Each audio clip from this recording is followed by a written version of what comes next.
Pode ir, não? Pode.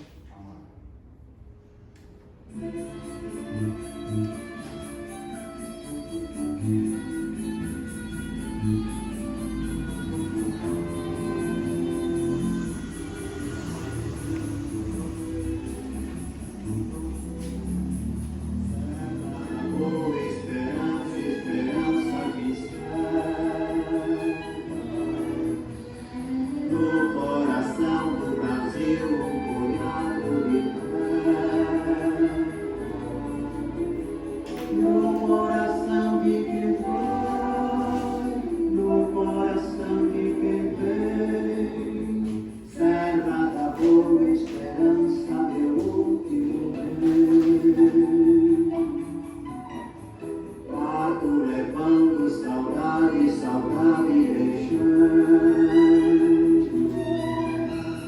murcha caída na serra, lá perto de Deus.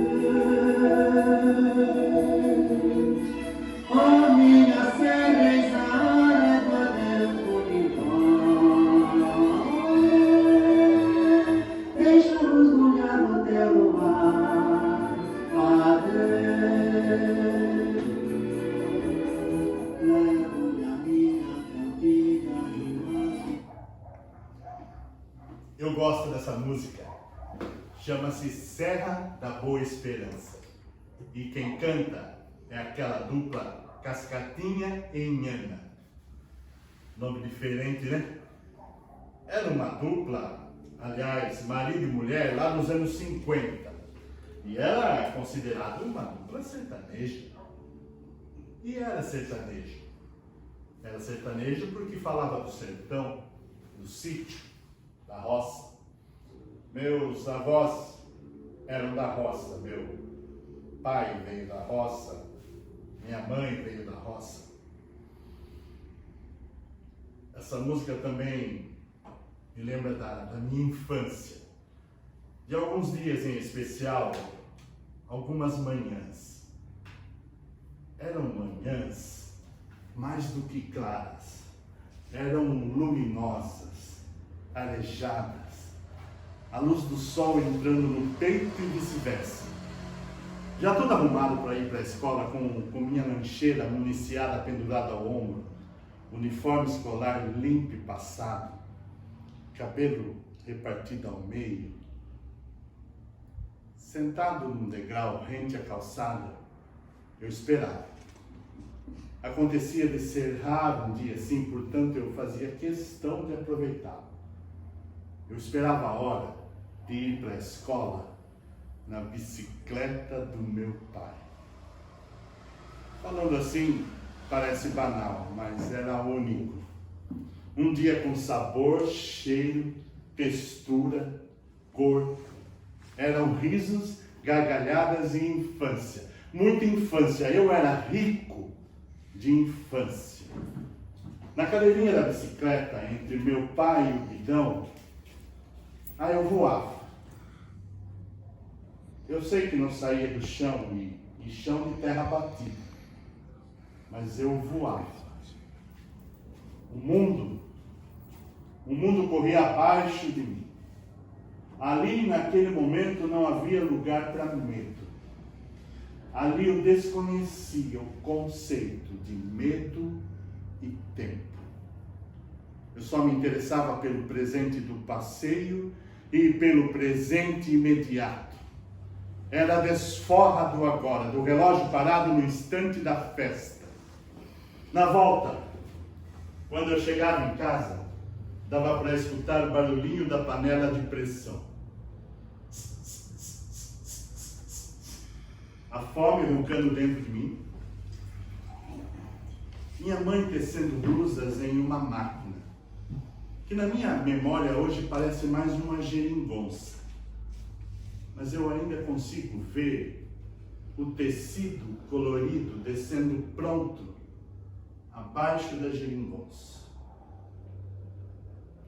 Ouvia também minha mãe cantarolando. A minha mãe era de cantarolar. Cantarolava, cantarolava. Meu cafezal em flor, quanta flor, meu cafezal em flor, quanta flor, meu cafezal.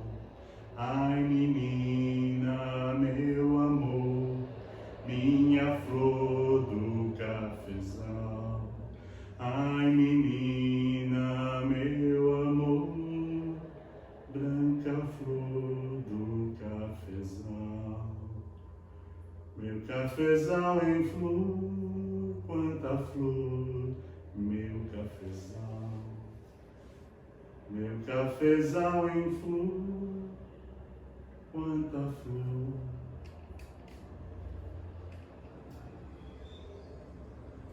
Desculpem, eu me empolguei. Deve ser a companhia de vocês, eu não costumo me encontrar com muita gente. Na verdade, eu fico bastante tempo sozinho. E a solidão é um negócio esquisito. A solidão parece que... Mas eu não vou ficar falando disso. O tempo é curto e eu sei que vocês têm muito mais coisas para fazer. Tempo é um artigo de luxo. Portanto, eu prometo ser rápido.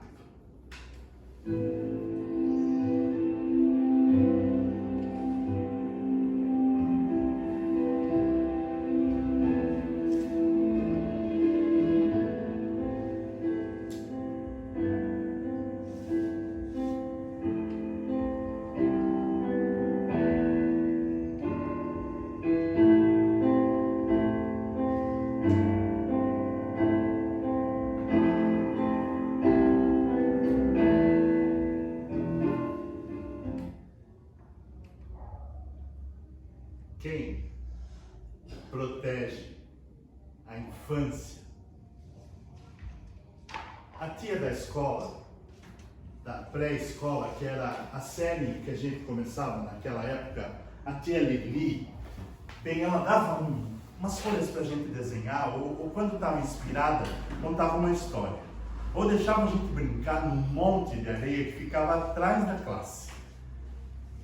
Me lembro de uma vez em que eu fiz um desenho no maior capricho. E fiz bem rápido, porque eu achava que tinha que ser rápido. E levei para ela ver. Ela olhou com uma cara de nada, sabe? Uma cara de nada. E me disse: que feio. Melhore isso. Aquilo foi uma decepção. Uma decepção. Mais comigo mesmo do que com ela. Eu sempre acreditei que as culpas eram todas minhas.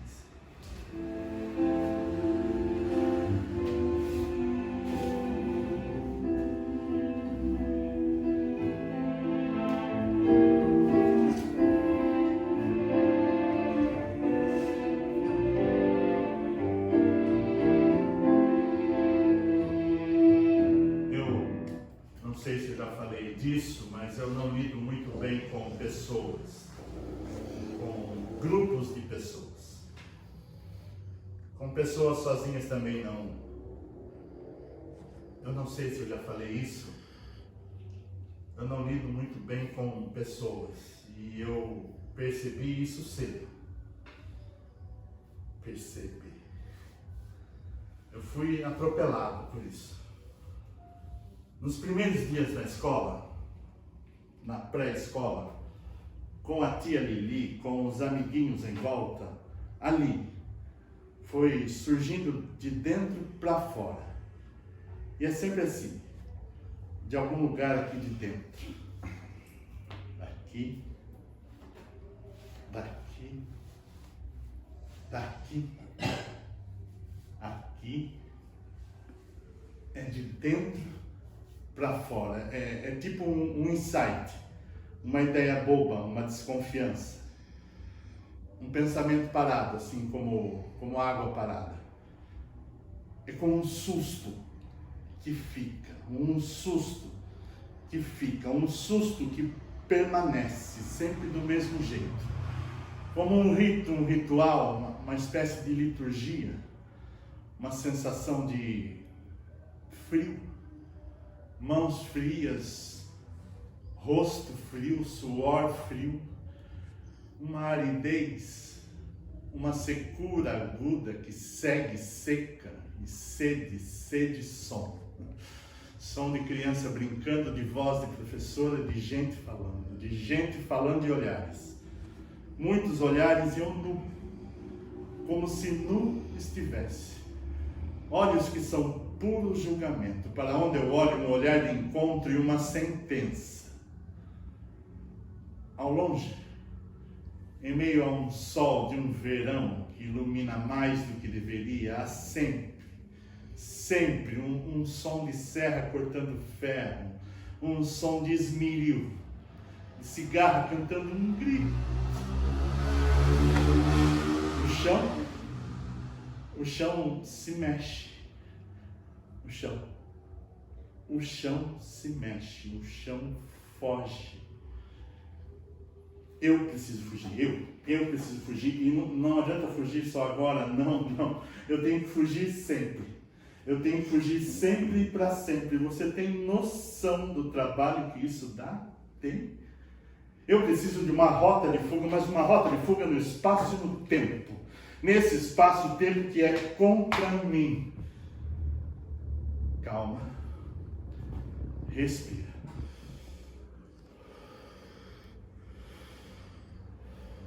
Conta. 1, 2, 3. Respira.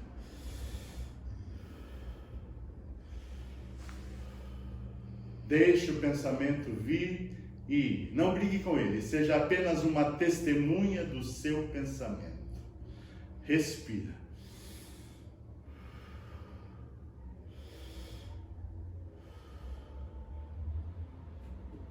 Me disseram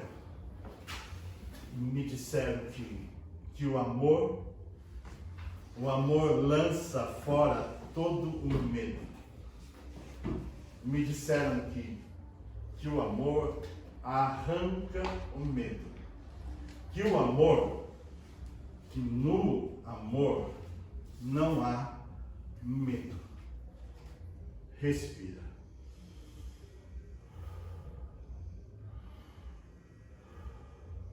Sua respiração é sua âncora. Deixa eu me explicar melhor. É como estar paralisado diante do abismo. É claro que na época eu não daria uma explicação assim. Isso veio muito tempo depois, numa entrevista, numa matéria, num artigo. Andar à beira do abismo dá medo, é normal. O anormal é quando esse medo surge onde não deveria, quando nos atrapalha, quando nos paralisa. Era isso. O medo atrapalhava, o medo paralisava.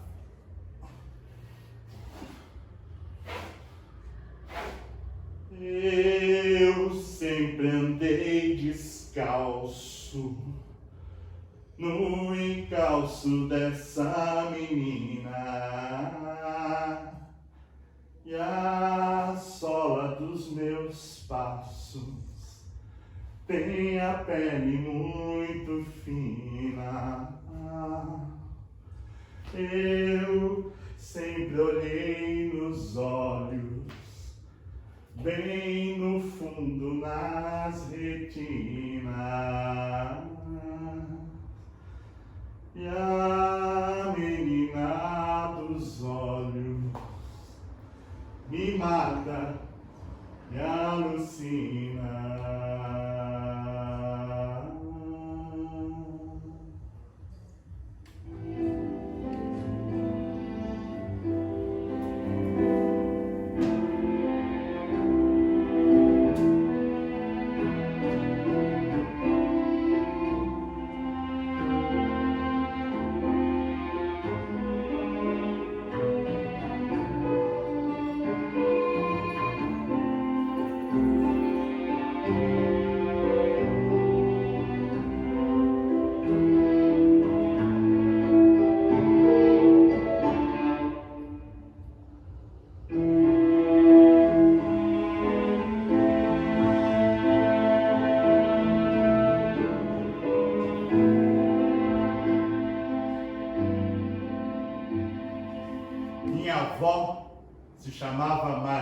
Benta, Dona Maria Benta. Dona Maria Benta de Oliveira, protestante, nunca pôde frequentar uma escola. Aprendeu a ler sozinha. Lia então sua Bíblia, todos os dias. A imagem que tenho dela é de uma mulher séria, discreta e que não mentia nunca. Sabia a Bíblia mais do que qualquer pessoa que eu conhecia, portanto, eu lhe dirigia todas as minhas dúvidas teológicas de criança. No céu, ou paraíso, tem torresmo? Sim, isso para mim era uma questão muito importante. Imagina, céu sem torresmo não é céu. Eu também queria saber se quando eu morresse, chegasse ao paraíso, alguém por algum motivo me desse um tiro e eu morresse de novo, para onde eu iria? Para um outro céu? Ela apenas sorria. Meus parentes, e eram muitos, iam sempre conversar com ela, saber sua opinião, seus conselhos, desabafar. Havia uma rede na sua cozinha, na sua casa de 3 cômodos. E eu, ainda bem pequeno, ficava ali por horas, ouvindo as conversas, as risadas, os hinos evangélicos cantados ao violão ou à capela. Um rei vos entregou o rei, a vós soldados seus, corajosos, pois em tudo defendei, marchando para os céus. Nas manhãs, o rádio sempre ligado, do lado de fora da casa, ao lado do tanque de lavar roupas. No fundo do terreno, a divisa era com a casa de uma tia, irmã da minha mãe. Lembro de uma vez em que minha mãe comprou Yakult, aquele com lactobacilos vivos, e que era um luxo na época. Empolgado e ingênuo, gritei pelo muro para minhas primas: minha mãe comprou Yakult! Em questão de minutos, elas brotaram do chão para beber o meu Yakult. Até hoje, não me perdoo por esta ostentação.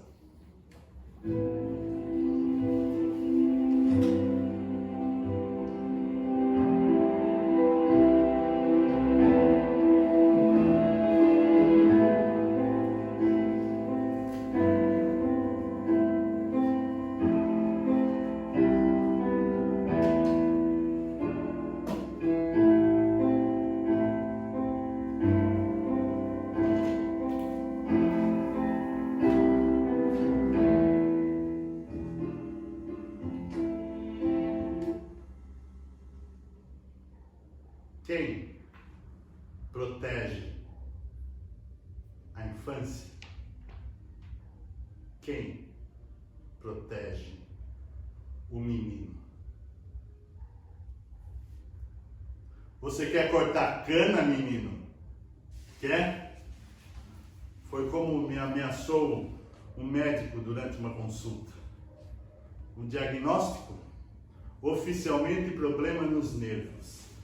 Extraoficialmente, manha, preguiça, falta de vontade. Era um menino mole. Dizia ele que se eu continuasse com aquele comportamento inadequado, iria ser punido com a pior profissão que ele conhecia: cortar cana. No interior de São Paulo, era um pensamento comum, confesso. Penso, logo existo. Sinto, logo corto cana. A sentença inadequada. O estigma, a marca, o selo e o rótulo. Inadequado. Inadequado. Inadequado. É claro que você só aceita rótulo se quiser. Eu aceitei.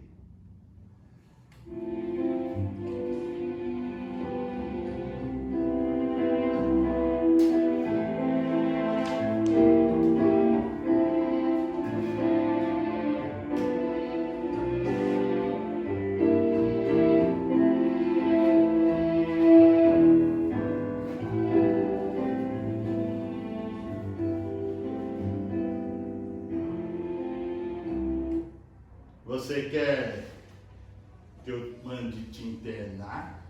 Você quer? Ou um calmante? Quer que eu receite calmante para você nesta idade? Quer? Quer um calmante? Quer? Quer? Você quer, hein? Você quer. Escutei de outro médico, já na adolescência, que me atendeu quase que aos berros, com a sala de espera cheia de gente, por entre as quais eu passei rente ao chão de vergonha. Mas uma vergonha. Sentimento comum para mim, que já carregava todas as culpas. O que eu queria era um nome. Um nome para aquilo que eu sentia. Um nome era tudo o que eu queria. Um nome para o demônio. Você sabia que a gente precisa saber o nome do demônio para conseguir exorcizá-lo? Sabia? Sabia? Você sabia? Você sabia? Sabia, né? Você sabia. Vocês sabiam. Vocês sabiam. Eu não. Eu não sabia de nada. Nada. Nunca ninguém me contava nada. Calma. Respira.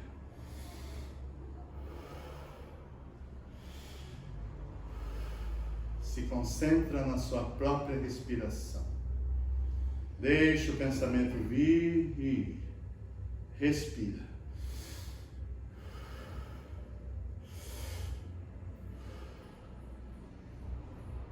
Me disseram que o amor tira o medo, que no amor não há medo. Respira.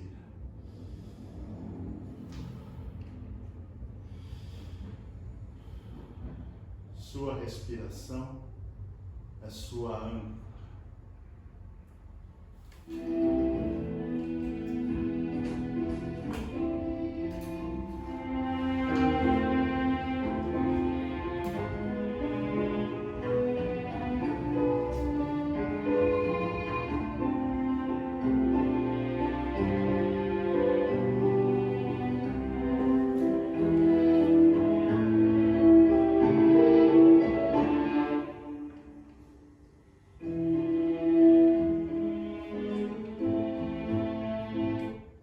Tempos depois, um psiquiatra, o primeiro que eu conheci, me atendeu com um cigarro entre os dedos.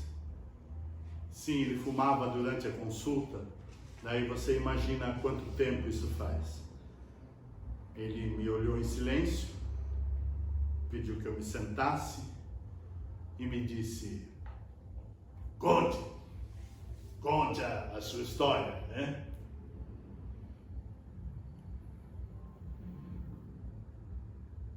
E eu contei tudo o que eu sabia sobre mim. Ele me interrompeu uma única vez, estendeu o braço numa espécie de cumprimento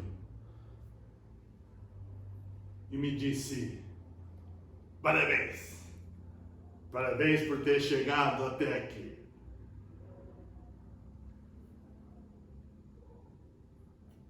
Ao final da consulta, ele pegou um papelzinho minúsculo, desse tamanho. Escreveu numa espécie de bilhete o nome do demônio. Eu só quero dormir de olho aberto. Minha casa é um cofre sem segredo. O meu quarto é sem portas, tenho medo. Quando falo, desdigo, calo, minto. Sou de ferro, de aço e de granito. Grito aflito na rua do sossego. Sossego. Sossego.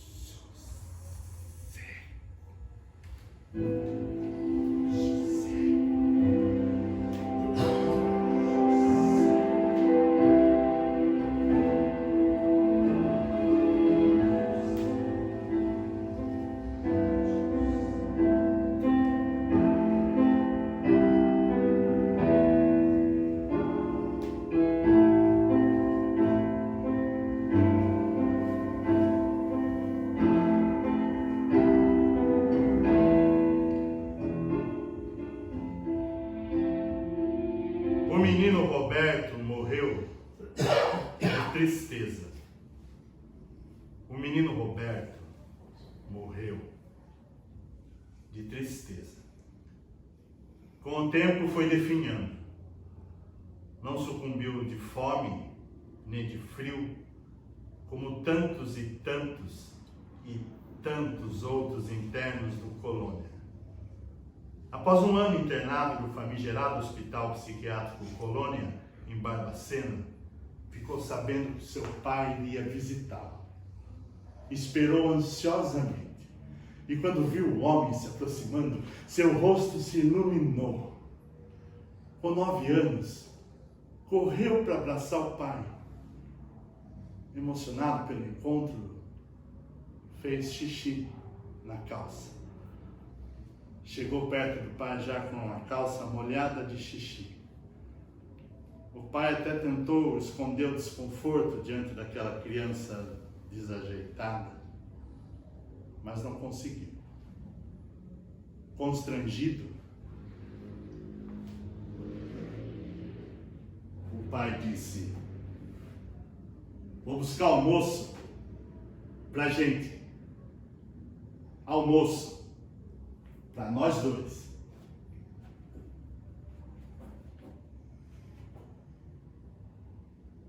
Saiu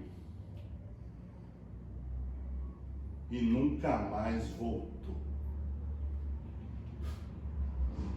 Nunca mais.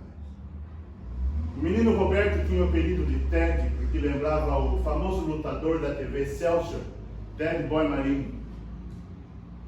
Possuía traços bonitos, mas não correspondia aos padrões sociais. O crime de Roberto foi ter hidrocefalia. A indiferença paterna atingiu com precisão o menino. Indiferença paterna. Indiferença e precisão. Ouça um bom conselho que eu lhe dou de graça. Inútil dormir que a dor não passa. Espere sentado ou você se cansa. Está provado, quem espera nunca alcança. Eu semei o vento na minha cidade. Vou pra rua e bebo a tempestade. Vou pra rua e bebo a tempestade.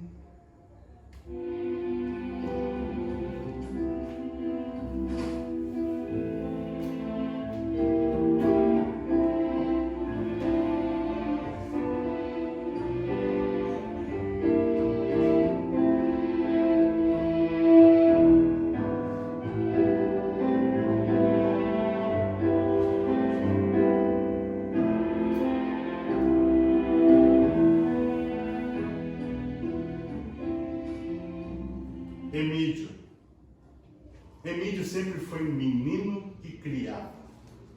Transformava caixas de papelão em pedaços de madeira, ressignificando em algo novo. Um brinquedo novo. Na escola foi sempre o primeiro da classe. As melhores notas eram de Emídio. Após um curso técnico na Marinha, foi designado para um aperfeiçoamento na França. Imaginem só.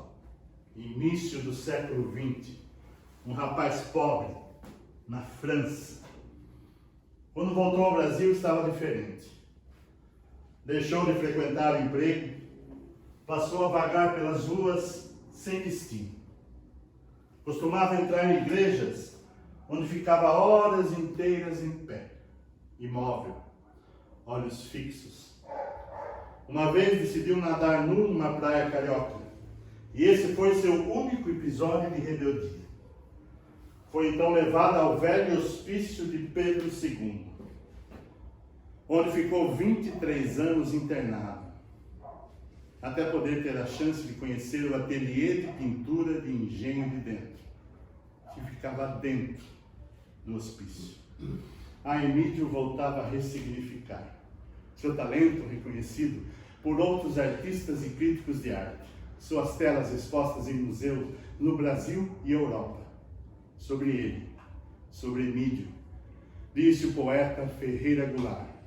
Emílio de Barros é talvez o único gênio da pintura brasileira. Eu só quero uma cama pro cansaço, não me causa temor o pesadelo. Tenho mapas e rotas e novelos para sair de profundos labirintos. Sou de ferro, de aço e de granito. Grito aflito na rua do sossego. Sossego!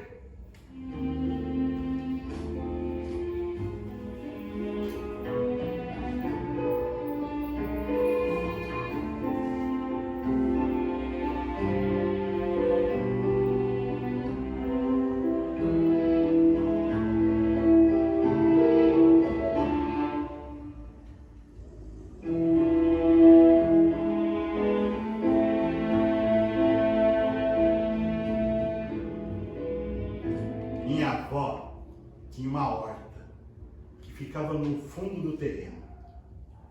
Um verde bonito, uma combinação de alface e luz do sol.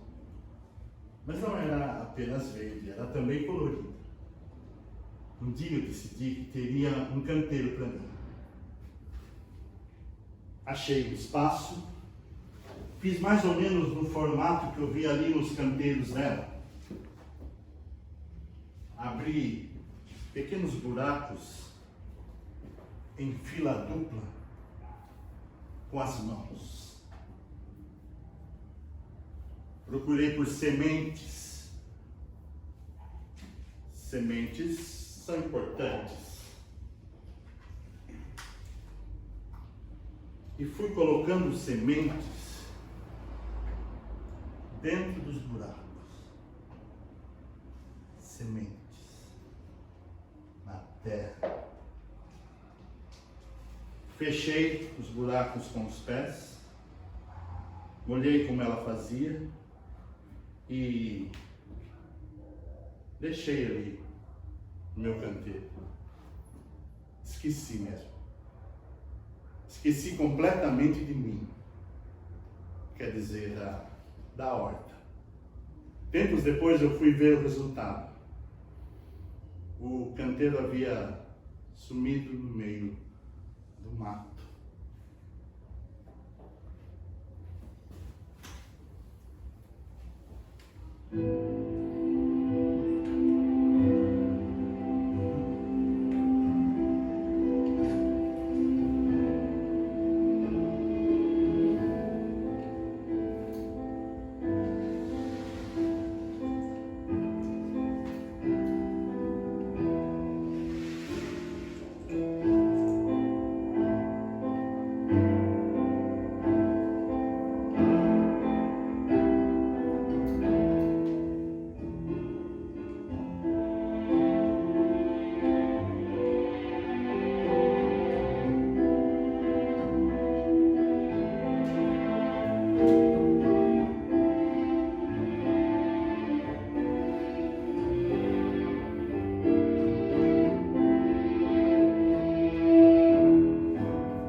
Uma mandala, que em sânscrito quer dizer círculo. Harmoniosa ou não, num modo rigoroso ou não, é vista por muitos como uma mobilização interna para a cura. Uma tentativa de preencher ciclos e vazios. As mandalas eram muito comuns nas obras do ateliê de pintura de Engenho de Dentro. Espontaneamente surgiam nos desenhos, nas pinturas, nas gravuras. Comuns também eram as figuras que representavam o sol. Penso que seria como se o alívio das dores, como se o alívio pudesse amanhecer. Assim como o dia amanhece, assim como em manhãs mais do que claras. O amor é como o princípio ativo da cura. É como um dia que vai amanhecendo e aos poucos se tornando pleno.